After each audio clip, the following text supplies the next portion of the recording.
আজকেই আমি ট্রেনে করে এসেছি বাড়ি থেকে, গতকাল হাওড়াতে প্রোগ্রাম করে ট্রেন ধরেছি, কাঞ্চনজঙ্ঘা মিস করে আমি ওই কি ট্রেনটা বলে কলিক এক্সপ্রেস নাকি একটা এক্সপ্রেস আছে, ওইটা ধরে আমি বারসয়ে নেমেছি। তা বোলপুরে আমি উঠেছি, তা বোলপুর থেকে সিটে বসে এসেছি, আমার রিজার্ভেশন টিকিট ছিল না, চালু টিকিট ছিল। তা আমি রামপুরহাটে যখন এসেছি দেখলাম আমার সিটে একজন ভদ্রলোক চলে এসেছে আমার সিটে। তা লোকটা অনেকক্ষণ আমার মুখের দিকে দেখছে। ওনারা ওই কোনারক সিমেন্ট নাকি একটা আছে, ওনার ডিলার, মানে 20-50 জন মতো একই কম্পার্টমেন্টে উঠেছে। কোনো কোম্পানির মিটিংয়ে গিয়েছিলেন মালদাতে, এই রামপুরহাটে। তা রামপুরহাটে উঠেছেন, প্রায় লোক দেখছে আমার দিকে, বারবার দেখছে, আর আমি সিট ছেড়ে তখন দাঁড়িয়ে আছি, বারবার দেখছে আমার দিকে। তা আমি একটু নিজে কৃতস্থ বোধ করছি যে আমার দিকে কেন ফিরছে, আমি বুঝতে পারছি ওরা আমাকে চিনতে পেরেছে। তাই লোকটা দেখলাম পকেট থেকে মোবাইলটা বার করে বারবার আমার দিকে তাকাচ্ছে আর মিলাচ্ছে। আমি বুঝতে পারছি ডাল মে কুছ কালা হয়। তা এক পর্যায়ে আমাকে ইশারা করে বলছেন, মোবাইলের ছবিটা দেখি, আপনি কি এই লোকটা? বললাম দেখে কি মনে হয়, এখন টাক হয়ে গেছি তাই চিন্তা অসুবিধা হচ্ছে? তা বলছে না, বুঝতে পারছি লোকটা আপনি। আমার বাপের মতো বয়স হবে লোকটার, আমার আব্বার বয়স 55-56 বছর। তা আমি ভাবলাম যে 56 বছর কি 60-এর কোঠায় চলছে, ভাবলাম যে আমার আব্বার বয়সেরই হবে। তা লোকটা জানালার ধারে সিট উঠে গেছে, আমাকে বলছেন হুজুর আপনি বসুন। হচ্ছে না, অসম্ভব, আপনার থেকে অনেক অনেক আমি স্ট্রং আছি, আপনি বসুন, আমি ঠিক চলে যেতে পারবো বারসই পর্যন্ত। লোকটা মানতেই চাইল না, বলছে আপনি যদি না বসেন আমিও দাঁড়িয়ে গেলাম। তখন আমি ভাবলাম যে আমি মমতাজুল ইসলাম, আমি দেখতে কত সুন্দর এটা কথা নয়, আমি কত বড় পাঞ্জাবি পরেছি এটা বড় কথা নয়, আমার কম্পার্টমেন্টে অনেক লোক ছিল, সোনার ব্রেসলেট পরে আছে, সোনার আংটি 4-5টা করে হাতে, বড় বড় মাথায় চুল, আর সানগ্লাস পরা, আর টকটকে চেহারা যুবক। একবারও কারো তাদের প্রতি দয়া হলো না। আমাকে অসংখ্য মানুষ বলছে 50 জনের ভিতরে আপনি অবশ্যই এসে বলুন। আমি তখন মনে মনে ভাবছি, আল্লাহ তুমি যে কথা বলেছ, তুমি যে কথা বলেছ যে দিনের জ্ঞান অর্জন করলে তার সম্মান বাড়াতে বাড়াতে বাড়াতে এমন জায়গায় পৌঁছে দিব যে মানুষের ধারণার বাইরে। তার দৃষ্টান্ত লোকমান হাকিম, সাধারণ কালো কুচকুচে আফ্রিকার মানুষ, আল্লাহ সুবহানাহু ওয়া তাআলা তার নাম কোরআন মাজিদে লিপিবদ্ধ করেছেন। এত জ্ঞানী মানুষ ছিলেন লোকমান হাকিম, একজনের দরজাতে কাজ করতেন। মালিক একদা জিজ্ঞাসা করে বলছে, লোকমান আজকে রান্না কি হয়েছে বাড়িতে? লোকমান বলছে আজকে বকরি জবাই হয়েছে। লোকমানকে বলা হচ্ছে বকরির দেহের সব থেকে দামি অংশটা আমার কাছে আনো, প্লেটে করে আমি খাবো। লোকমান হাকিম প্লেটে করে আনলেন ওই বকরিটার জিভ, আর আনলেন হৃৎপিণ্ড, প্লেটে করে দেওয়া হলো। মালিক খেয়ে নিলেন। কিছুদিন পরে লোকমান হাকিমকে তার মালিক আবার জিজ্ঞাসা করে বলছে, লোকমান হাকিম আজকে কি রান্না হয়েছে বাড়িতে? বলছে আজকে আবার বকরি কাটা হয়েছে হুজুর। বলছে তাহলে এক কাজ করো, বকরির দেহের সব থেকে নিকৃষ্ট যে অংশটা, সেই অংশটা আমার কাছে আনো, আজকে খাবো। লোকমান হাকিম সেই দিনও প্লেটে করে এনেছেন তার জিভ এবং তার হৃৎপিণ্ডটাকে। তখন মালিক বলছে, লোকমান কি সর্বনাশ, আগের দিনে ভালো মনে করে এটা দিলে, আজকে আবার খারাপ বলে এটা দিলে, কারণ কি? লোকমান হাকিম বলছেন, মালিক আপনি শুনুন, আমার কাছে ওহী আসে না, আমি বিদ্যালয়ে পড়াশোনা করিনি, তবে আমার জ্ঞানের ব্যাপারে এত প্রজ্ঞা রয়েছে, এত দক্ষতা রয়েছে, এত প্রখরতা রয়েছে, আমি এতটুকু জিনিস জানি, একটা মানুষের দেখে দুইটা জিনিস যদি ভালো থাকে, টোটাল মানুষটাই সে ভালো। একটা মানুষের দেখে দুটি জিনিস যদি খারাপ হয়ে যায় তাহলে টোটাল মানুষটাই সে খারাপ। শুনুন জাহাপনা, আপনাকে বলি, একটা মানুষের দেখে যদি তার হৃৎপিণ্ড অর্থাৎ তার মন অর্থাৎ তার হৃদয় আর তার জীব এই দুটো জিনিসকে যদি কেউ হেফাজত করে নিতে পারে তাহলে সেই লোকটা হচ্ছে ভালো লোক। আর এই দুটো জিনিসকে যদি কেউ হেফাজত না করতে পারে, মুহাম্মদ সাল্লাল্লাহু আলাইহি ওয়াসাল্লামের ভাষাতে সারা পৃথিবীর সবথেকে নিকৃষ্ট লোক ওই লোকটাই। এত জ্ঞানী ছিলেন লোকমান হাকিম। আপনারা যারা বাপ হয়ে বসে আছেন, ওই কোরআন মাজিদটা, আচ্ছা থাক, কোরআন মাজিদটা থাক। আপনারা যারা বাপ হয়ে বসে আছেন, আপনাদের কাছে বিনীত অনুরোধ, আপনার ছেলেকে আপনি কি শিক্ষা দিবেন প্রাথমিক পর্যায়ে? এক, প্রথমে একটা কথা বলে এসেছি, ভোলার চেষ্টা করিয়েন না। এক, ইকরা বিইসমি রাব্বিকাল্লাযী খালাক। নবী আপনি পড়ুন আপনার রবের নামে, যিনি আপনাকে সৃষ্টি করেছেন। পড়তে হবে কার নামে? কথা বলুন, আল্লাহর নামে, তাই তো?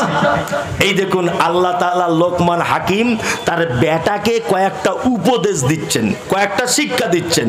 আল্লাহ এই শিক্ষাটাকে এত পছন্দ করলেন যে কোরআন মাজিদে নোট করে দিলেন। সুবহানাল্লাহ। আমরা আজকের লোকমান হাকিমের মতো আমাদের বেটাদেরকে বাড়িতে গিয়ে এই কটা শিক্ষা দিব। হাত তুলুন ইনশাআল্লাহ, ইনশাআল্লাহ হাত তুলুন। আপনার বেটাকে বলে দিবেন ইনশাআল্লাহ, ইনশাআল্লাহ। এক, লোকমান হাকিম তার বেটাকে বলছে, ওয়াইজ ক্বালা লুকমানু লিইবনিহি ওয়া হুয়া ইয়াইযুহু ইয়া বুনাইয়া লা তুশরিক বিল্লাহ ইন্নাশ শিরকা লাযুলমুন আযীম। বেটা শোনো, বেটা শোনো। লোকমান হাকিম তার বেটাকে বলছে, শোনো, ইয়া বুনাইয়া, হে আমার বেটা, লা তুশরিক বিল্লাহ, কখনোই তুমি শিরক করে দিও না। ইন্না শিরকা লাযুলমুন আযীম, নিশ্চয়ই শিরক বড় জুলুম। আল্লাহ তাআলা কোরআন মাজিদে বলেছেন, কু আনফুসাকুম ওয়া আহলিকুম নারা। মানুষ তুমি নিজে জাহান্নাম থেকে বাঁচাও, তোমার পরিবারকে জাহান্নাম থেকে বাঁচাও। একটা পরিবারকে জাহান্নাম থেকে বাঁচাবার সর্বোৎকৃষ্ট এবং সর্বপ্রথম যে শিক্ষা দেওয়া লাগবে সেটা হচ্ছে আপনার বেটা বেটিকে একটাই শিক্ষা, বেটা বেটি শোনো, শিরক করো না। পৃথিবীতে এর থেকে আর কোনো বড় পাপ নেই। শিরক মারাত্মক বড় পাপ। শিরক মানে বুঝেন? শিরক মানে বুঝেন তো? হ্যাঁ, বলছে আল্লাহর সাথে শিরক করা। আল্লাহু আকবার।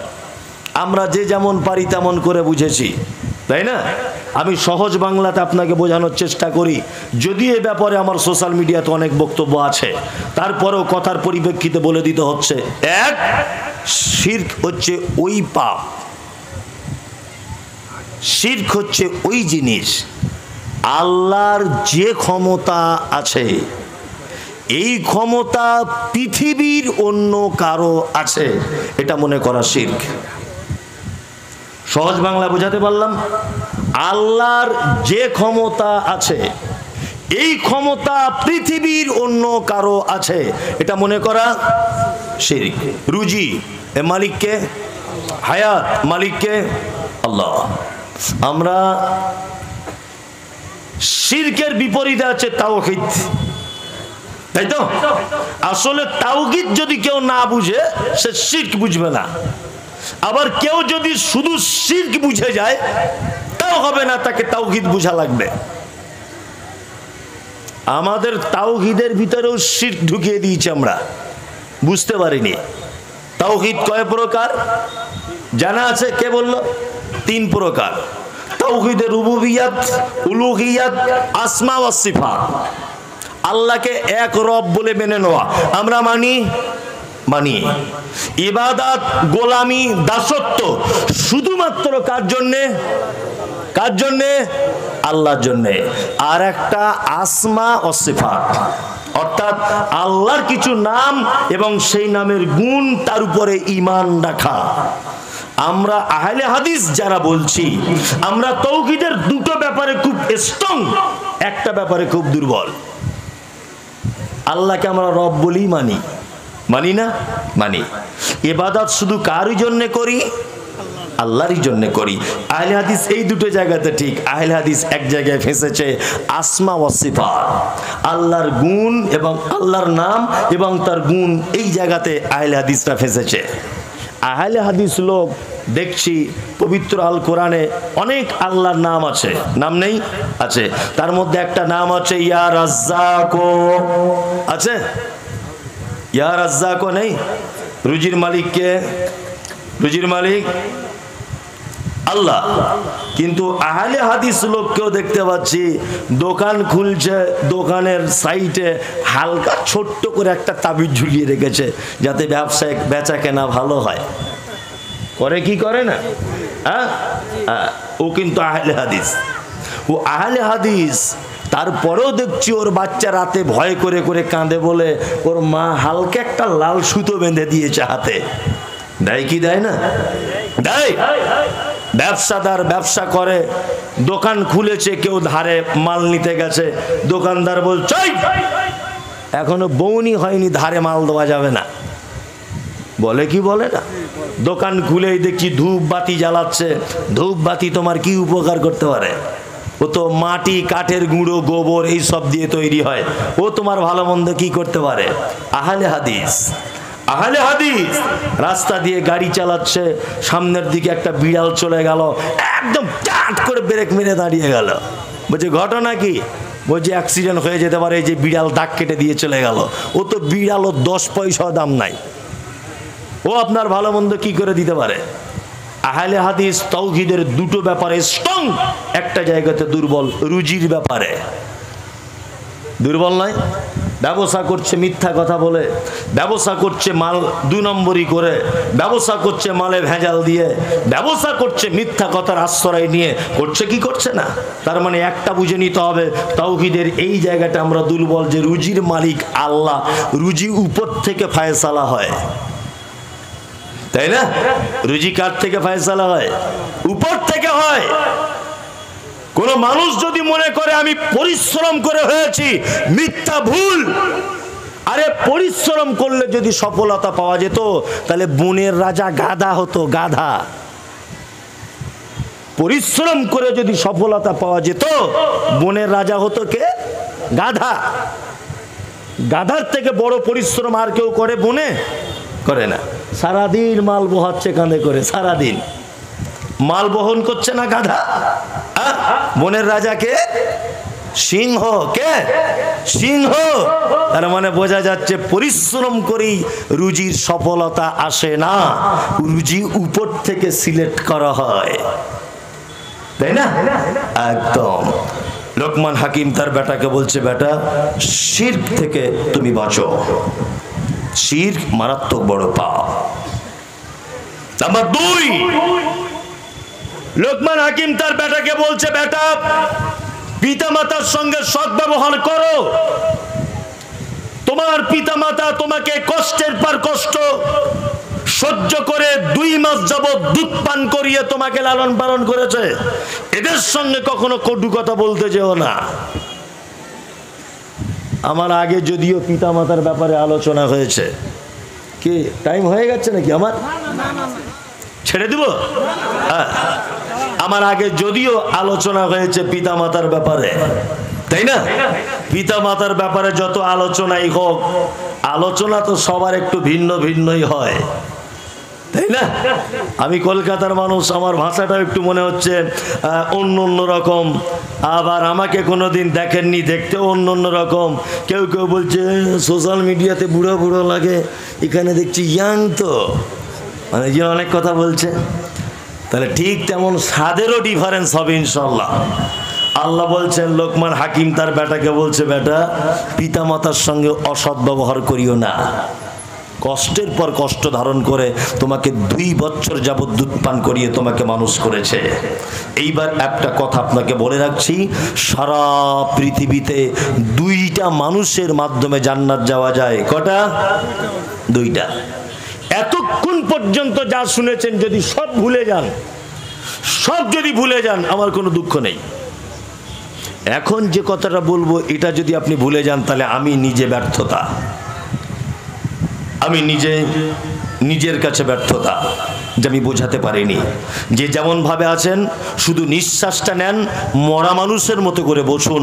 আপনাকে আমি পিতামাতার ব্যাপারে দু চারটে কথা বলতে চাইছি। এক, আচ্ছা বর্তমান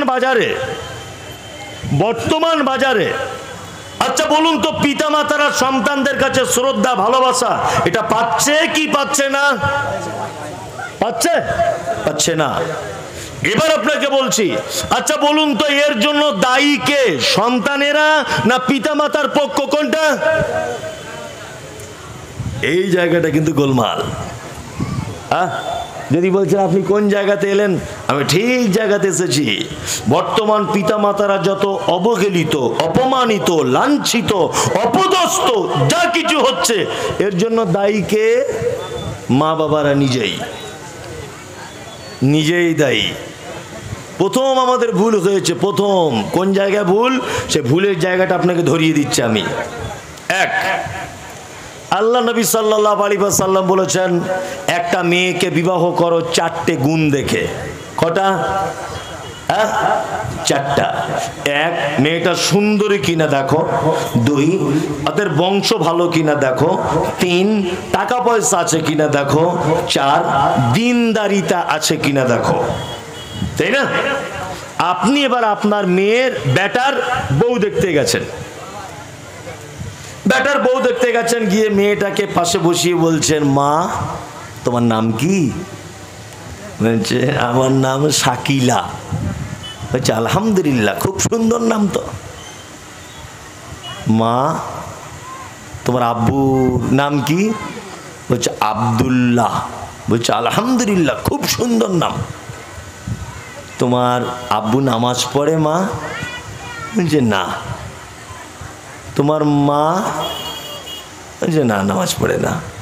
তুমি নিজে নামাজ পড়ো মা? আমিও পড়ি না। আচ্ছা এবার বলো তোমার আব্বুর কি আছে? না, আমার আব্বুর ওই কিষানগঞ্জ মেন রোডের ধারে চারটে দোকান আছে, খুব বড় বড়, আর তিনটে বাস আছে শিলিগুড়ি থেকে কলকাতা পর্যন্ত, নাইট কোচে ভাড়া খাটে। আর জমি জায়গায় 35-40 বিঘে মতো আছে, তিনটে ট্র্যাক্টর আছে। বলছে তোমরা কটা ভাই? বলছে আমার ভাই নেই, আমি বাপের একটাই বেটি। তখন ওই বুড়ো লোকটা মনে মনে ভাবছে, উরি বাবা সাংঘাতিক ব্যাপার, তার মানে এই বুড়ো মরলেই সব জমি আমার বেটার। বোঝার চেষ্টা করো, সব জমি আমার বেটার। লাস্টে বলছে মা তুমি পড়াশুনো কতটা করেছ? বলছে আমি উচ্চ মাধ্যমিক পাস করে বসে আছি। বলছে মা এখন কিছু করো না? এখন কিছু করি না, ওই বড় মোবাইলে মাঝে সাঝে টিকটকের ভিডিও করি। বলছি বাহ, তুমি আবার টিকটকও করো? বলছে হ্যাঁ।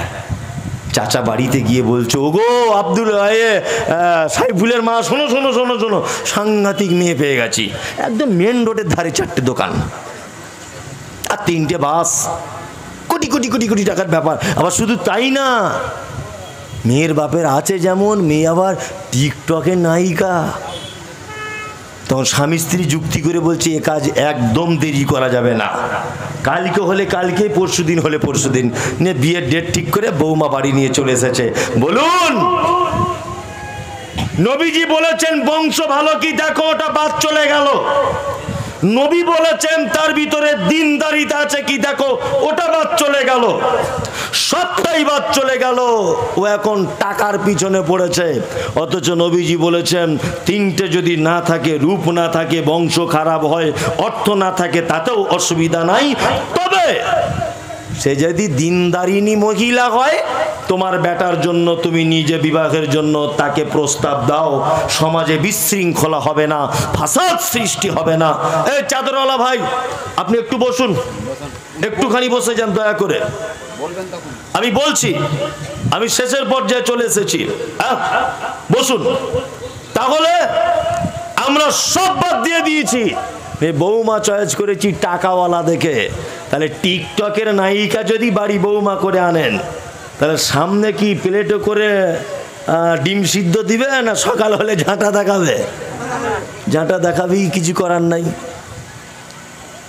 আগে বৌমা নির্বাচন করুন, তাই না? জি, আব্বা মায়ের দোষ আমি বুঝে নিলাম। তারপরেও যুবক, তোমার কাছে এটা আমার বিনীত অনুরোধ, তুমি তোমার আব্বা মায়ের সঙ্গে অসৎ ব্যবহার করতে পাবে না। তুমি ঈমান নিয়ে এসেছো, তোমার আব্বা এখনো হিন্দু, এখনো মুশরিক, তোমার মা এখনো মুশরিকা, তারপরেও নবীজি বলছেন তুমি তোমার মায়ের সঙ্গে অসৎ ব্যবহার করতে পারবে না। আল্লাহ বলছেন পারবে না। তোমার মা মুশরিকা হলেও তুমি অসৎ ব্যবহার করতে পারবে না। পিতামাতাকে কি অবস্থা চলছে, আল্লাহু আকবার।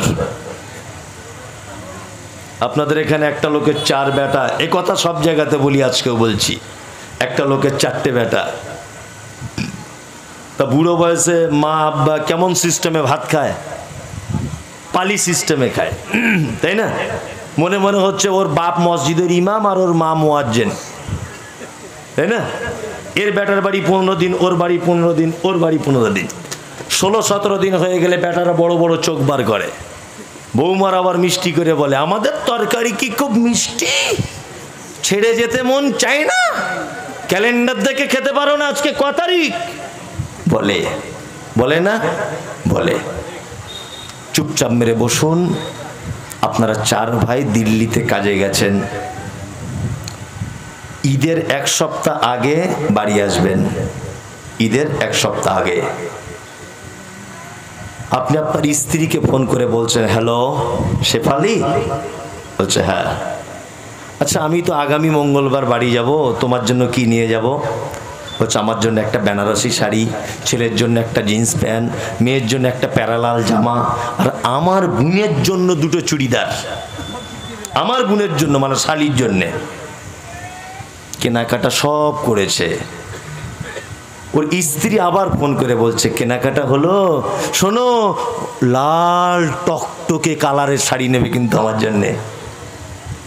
ও স্বামী তখন দিল্লি শপিং মল থেকে বলছে সব কেনাকাটা কমপ্লিট, শুধু মায়ের জন্য একটা শাড়ি আর আব্বার জন্য একটা লুঙ্গি পছন্দ করছি।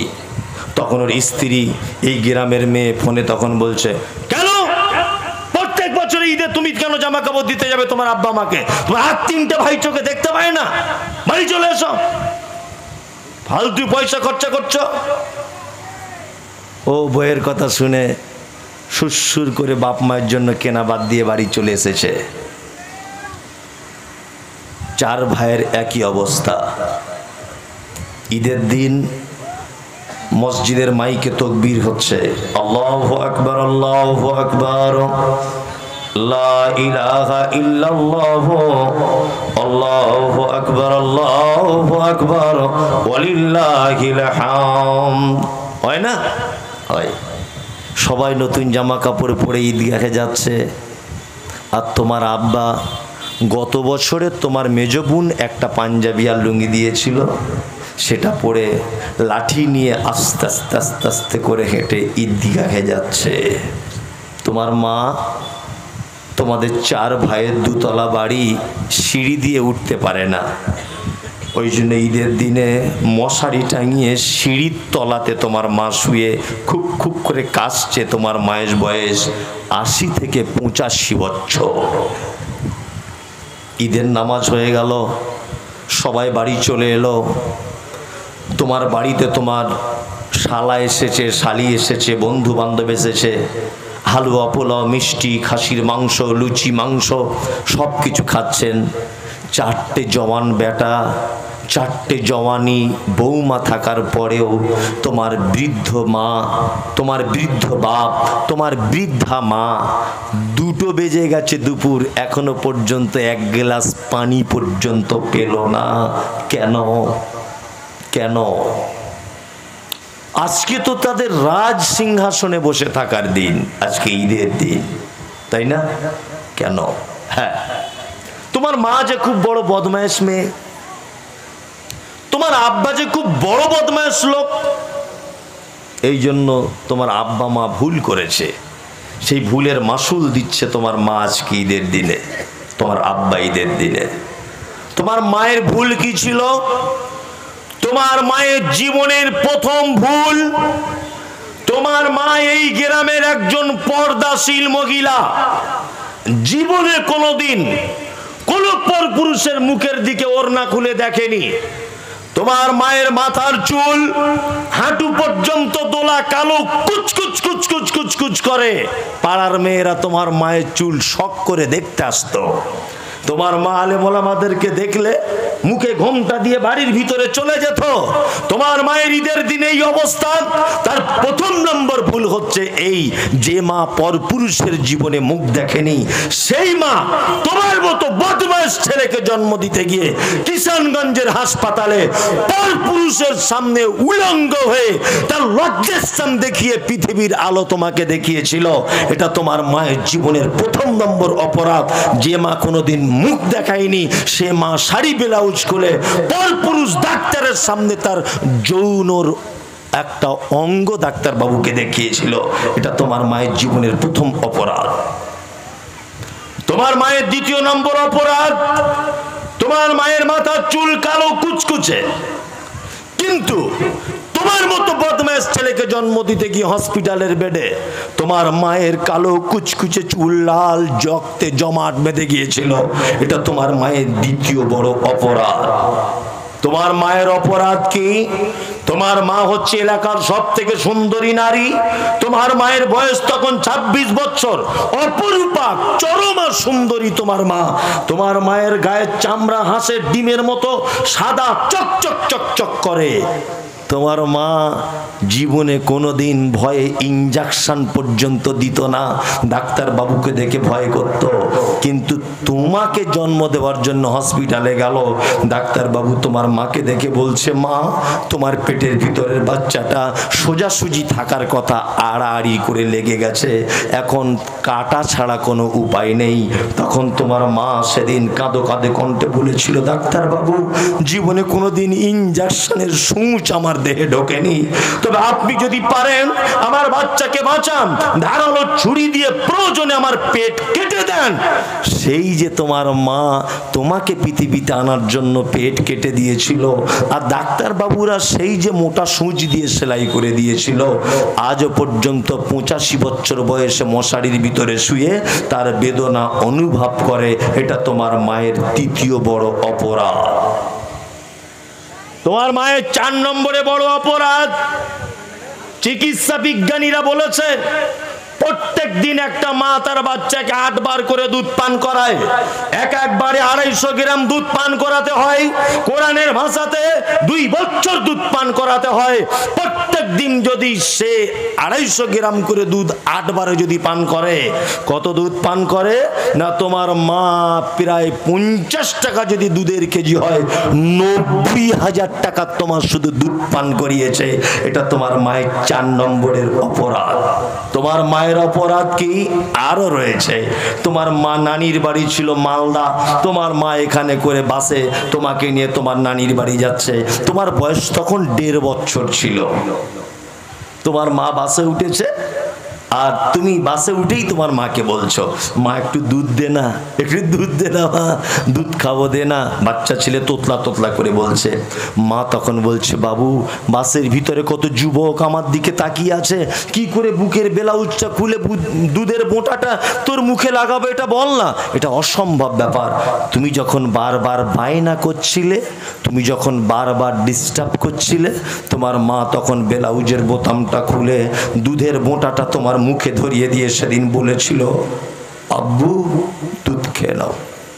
একদিকে তোমাকে ধরে রেখেছে বাসের ভিড়ে, আর একদিকে ওড়না ঠিক করছে, মাথার কাপড় পড়ে যাচ্ছে বাসের ভিড়ে, সেটা ঠিক করছে।